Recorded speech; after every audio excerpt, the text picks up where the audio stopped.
राम राम मित्रांनो, मी अमोल कोळेकर पाटील. आज America, Israel आणि इराणचं जे काही युद्ध सुरू आहे ना, हे असं सांगण्यात येते की इराण परमाणु शक्ती बनत होता, परमाणु बॉम्ब बनवत होता, म्हणून इस्रायलला सुरक्षेचा धोका वाटला, म्हणून इस्रायलने हल्ला केला आणि इस्रायलच्या मदतीसाठी अमेरिका त्या ठिकाणी आला. त्यात युद्धाचं दुसरं काही कारण असू द्या, परंतु भारतावरती देखील अशाच प्रकारची परिस्थिती निर्माण झाली असती जर भारताकडे परमाणु बॉम्ब हा अवेलेबलच नसता किंवा भारताने बनवला नसता. भारत परमाणु संपन्न देश नसता. पण मित्रांनो, भारत परमाणु संपन्न देश झाला कसा? भारताला किती मोठ्या प्रमाणामध्ये हा संघर्ष करावा लागला आणि 50 वर्षाचा संघर्ष कसा फळाला आला, या सगळ्या गोष्टींची ही गोष्ट तुम्हाला मी सांगणार आहे. सुरुवात होते याची 1947 साली. नुकतंच दुसरं महायुद्ध संपलं होतं आणि यावेळेला डॉक्टर होमी भाभा, जे भारताचे अत्यंत हुशार शास्त्रज्ञ होते, त्यांना एक गोष्ट समजली होती की भारताकडे देखील अशाच प्रकारचा परमाणु बॉम्ब असेल तर भारताच्या सुरक्षेसाठी अत्यंत महत्त्वाची गोष्ट, म्हणजे उद्या कुठलाही आयरा गैरा देश भारताकडे वाईट नजरेने बघणार नाही. आणि खरोखर सांगतो तुम्हाला, जर त्याच वेळेला होमी भाभा यांचं स्वप्न पूर्ण झालं असतं, 1962ला इंडियावरती भारतावरती चायनाने हल्ला केला नसता आणि याच्याच गोष्टीचा फायदा उचलून 1965ला पाकिस्तान सारख्या भिकारचोट देशांनी भारताला अजिबात डिवचलं नसतं. परंतु जे काय घडलं ते आपण या व्हिडिओमध्ये समजून जाऊया की नक्की होमी भाभा यांचं स्वप्न कसं राहिलं. त्यावेळेला भारत नुकता स्वतंत्र झाला होता आणि भारत स्वतंत्र झाल्या कारणामुळे भारताकडे अनेक गोष्टींची कमतरता होती. अनेक वस्तू नव्हत्या, अनेक आपल्याकडे तंत्रज्ञान नव्हतं, अनेक ते अणुबॉम्ब बनवण्यासाठी जे छोटे छोटे अणू लागतात त्याचं जे काही मटेरियल लागतं ते आपल्याकडे उपलब्ध नव्हतं, आपल्याकडे मशिनरी उपलब्ध नव्हत्या, अशा अनेक गोष्टींच्या समस्या होत्या.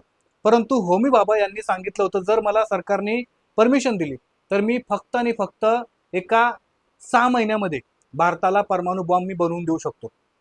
या गोष्टीचं उत्तर किंवा या गोष्टीचा परिणाम डॉक्टर होमी भाभांना काय मिळाला तुम्हाला व्हिडिओच्या पुढे बघायला मिळेल. त्यावेळेला त्यांनी तत्कालीन पंतप्रधान नेहरूजी यांना सांगितले की आपण अशा प्रकारचा प्लॅन करूया, आपण अशा प्रकारे भारताला अणुसंपन्न देश किंवा परमाणु बॉम्ब संपन्न देश आपण बनवू शकतो. पण त्यावेळेला अटलजींचा विचार वेगळा होता, सॉरी, पंडित नेहरूजींचा विचार वेगळा होता. त्यांनी सांगितले की आपल्या देशाला सध्या अशा प्रकारची गरज नाहीये, सध्या देशामध्ये अनेक समस्या आहेत, आपण त्या सध्या समस्यांकडे लक्ष देऊया. अशा प्रकारे परमाणु बॉम्ब वगैरे बनवण्याकडे आपल्याला जास्त पैसाही नाहीये आणि वेळही नाहीये. आणि एवढंच नाही तर त्यावेळेला पंडित नेहरू यांनी संसदेमध्ये कायदा केला आणि त्या कायद्याच्या अंतर्गत सांगण्यात आलं की भारत भविष्यामध्ये कधीही परमाणु बॉम्ब बनवणार नाही. जे काही छोटे छोटे आपल्याला अणू वगैरे लागतात, जे काही आपल्याला छोट्या छोट्या गोष्टी लागतात ज्या परमाणु बॉम्बसाठी अत्यंत महत्त्वाच्या आहेत, या गोष्टी भारत स्वतःच्या ऊर्जा प्रकल्पांसाठी फक्त वापरेल, कुठल्याही प्रकारचा बॉम्ब बनवण्यासाठी वापरणार नाही. इतका मोठा आपल्याला त्यावेळेला सेटबॅक बसला. त्याच्यानंतर ज्या वेळेला पंडित नेहरू गेल्यानंतर लाल बहादूर शास्त्री आले 1966ला. त्यांनी आल्या आल्या गपचूपपणे तो कायदा पहिल्यांदा रद्द केला आणि सांगितले की आपण परमाणु बॉम्ब बनवू शकतो. आणि इतकंच गोष्ट अमेरिकेला पटली किंवा अमेरिकेच्या मनाला लागली आणि अमेरिकेने ठरवले की भारताने कधीही परमाणु बॉम्ब बनवायचं नाही. या गोष्टीचा परिणाम काय झाला? 1966ला सगळ्यात अगोदर लाल बहादूर शास्त्री यांचं ताशकंद या ठिकाणी एका करारासाठी ते गेले असताना त्यांचं आकस्मिक मृत्यू झाला. एका म्हणजे वैद्यकीय कारण दिल्यानंतर झाला, परंतु त्यांचा मृत्यू का झाला, कुणी केला, कसा केला, याच्यामध्ये CIA म्हणजे अमेरिकेची जी गुप्तचर यंत्रणा आहे, या गुप्तचर यंत्रणेचा कशा प्रकारे हात होता हे सगळं अजूनपर्यंत गुपित आहे. आणि त्याच वेळेला सुरुवातीला लाल बहादूर शास्त्री यांचा मृत्यू झाला आणि 13 दिवसानंतर डॉक्टर होमी भाभा यांचा एका विमान अपघातामध्ये मृत्यू झाला. म्हणजे परमाणु बॉम्ब बनवणाऱ्याचे जे 2 स्वप्न होती, ही स्वप्न त्यावेळेला धुळीस मिळाली एकाच महिन्यामध्ये. आता या दोघांच्या कनेक्शन मागे CIA हात असल्याचं सांगण्यात आलं होतं, परंतु या गोष्टीचं कुठलंही इन्व्हेस्टिगेशन झालं नाही. इवन लाल बहादूर शास्त्री हे पंतप्रधान होते, ते दुसऱ्या देशामध्ये मृत्यू झाले होते आणि त्या गोष्टीचा त्यांनी म्हणजे तत्कालीन पंतप्रधान इंदिरा गांधी झाल्या तिसऱ्या, त्याच्यानंतर इंदिरा गांधींनी त्या गोष्टींची चौकशी केली नाही, त्यांचं पोस्टमॉर्टमही केलं नाही आणि सगळं गुपित ठेवण्यात आलं. त्याचे अनेक कारणं असतील, आपण पुढे जाऊया. त्याच्यानंतर इंदिरा गांधी ज्या वेळेला भारताच्या पंतप्रधान झाल्या त्यावेळेला त्यांनी सांगितलं की नाही, आपण भारताला परमाणु बॉम्ब बनवू शकतो.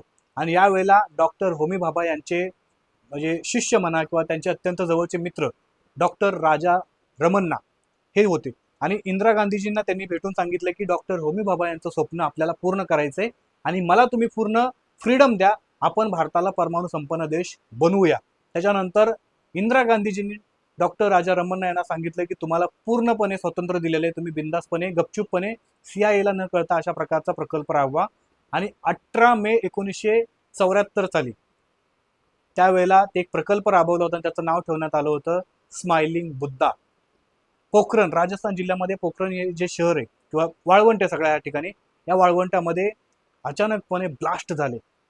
आणि त्यावेळेला राजा रमन्ना यांनी इंदिरा गांधीजींना सांगितलं की बुद्ध हसले, कारण स्माइलिंग बुद्धा नाव ठेवलेलं त्या प्रकल्पाचं, त्या मिशनचं. आणि त्यावेळेला जगाला कळलं की भारत परमाणु बॉम्ब बनवू शकतो. पण मित्रांनो थांबा, त्या वेळेला परमाणु बॉम्ब बनवला नव्हता 1974च्या वेळेला.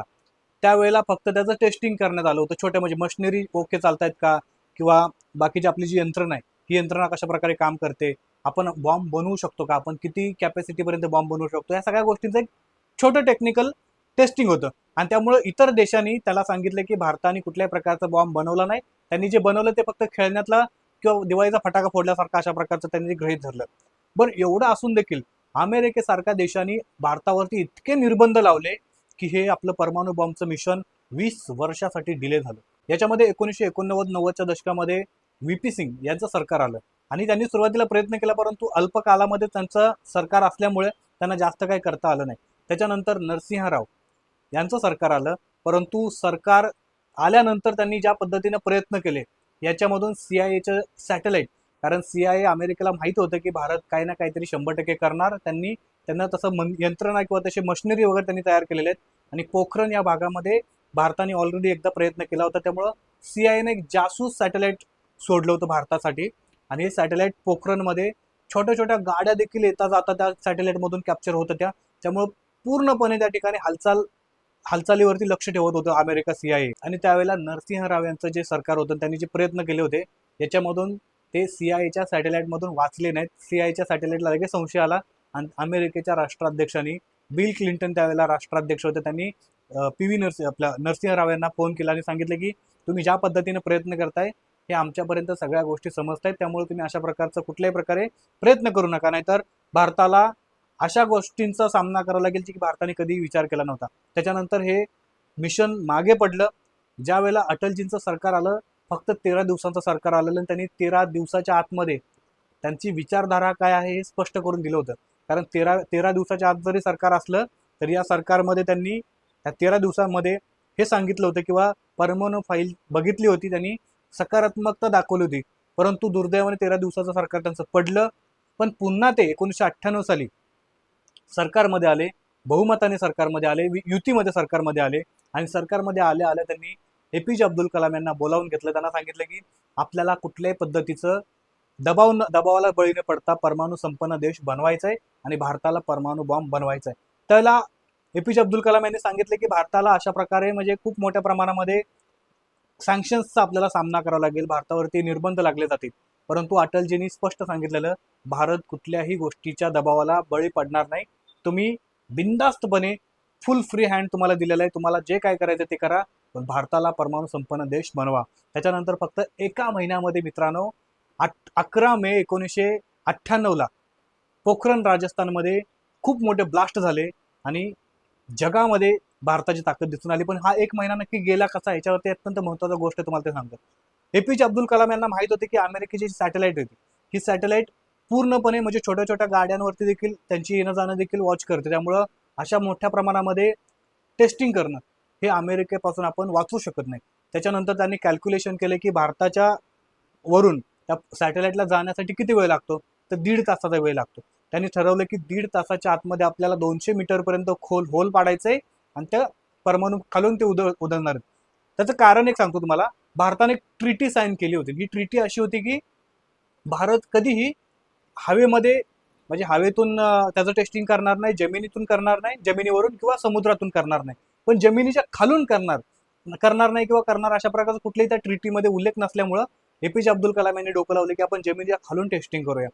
परंतु प्रॉब्लेम असा होता की 200 मीटरपर्यंत हा खोल खड्डा खांदायचा होता, त्यामुळं बऱ्याच मोठ्या प्रमाणामध्ये इक्विपमेंट त्या ठिकाणी लागणार होते.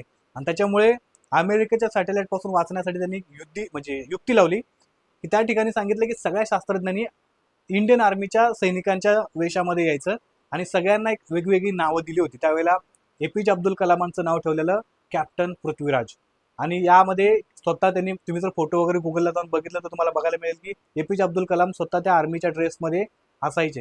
त्यावेळेला त्यांनी काय केलं की 1.5 तासामधून सॅटेलाइट फिरते ना, तर 1 तास किंवा 1 तास सव्वा तासाच्या अंतरामध्ये ते काम करायचे आणि उरलेल्या शेवटच्या 15 मिनिटांमध्ये ते पूर्णपणे परिस्थिती जशी होती तशी करायची. कारण थोडीसं जरी त्या ठिकाणी समजलं की इथं काहीतरी चुकीचं होतंय किंवा आताची परिस्थिती अशी होती ना आता अशी आहे, तर अमेरिकेच्या CIA ला किंवा अमेरिकेला संशय येईल आणि आपलं हे सगळं मिशन असं थांबल. म्हणून इतक्या बुद्धीनं ते सगळं प्रकरण केलं आणि 200 मीटरचा खड्डा खांदला देखील.